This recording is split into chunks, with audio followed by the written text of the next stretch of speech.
మీరెప్పుడైనా చికెన్ గోంగూర ఇగురు ట్రై చేశారా? మీకు రెసిపీ తెలియకపోయినా, ఎలా చేయాలో తెలియకపోయినా ఈ వీడియో చూసి తెలుసుకొని మీరు కూడా ఒకసారి ట్రై చేయండి. పక్కా చెప్తున్నా సూపర్‌గా ఉంటుంది. ముందుగా క్లీన్ చేసుకున్న చికెన్ దీంట్లోకి కరివేపాకు, పచ్చిమిర్చి, ఆనియన్స్, టమాటాలు, ఉప్పు, కారాలు మన టేస్ట్‌కి సరిపడినట్టుగా యాడ్ చేసుకోవాలి. మొత్తాన్ని మంచిగా యాడ్ చేసుకొని కొత్తిమీర, పుదీనా కూడా వేసేసుకోవాలి. తీసుకుంటున్న చికెన్ క్వాంటిటీని బట్టి క్లీన్ చేసుకున్న గోంగూరను కూడా యాడ్ చేసుకోవాలి. మరీ ఎక్కువ వేసుకోకండి, పుల్లగా ఉంటుంది, బాగోదు. ఆయిల్ వేసుకొని మంచిగా మ్యారినేట్ చేసుకోవాలి. ఒక హాఫ్ అన్ అవర్కి పక్కన పెట్టేసుకోవాలి. హాఫ్ అన్ అవర్ తర్వాత ఈ ప్రాసెస్ మొత్తం సిమ్లోనే జరగాలి.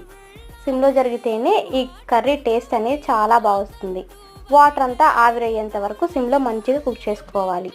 అంతే, లాస్ట్గా కొంచెం కొత్తిమీర చల్లేసుకొని స్టవ్ ఆఫ్ చేసుకోండి. చికెన్ గోంగూర ఇగురు రెడీ.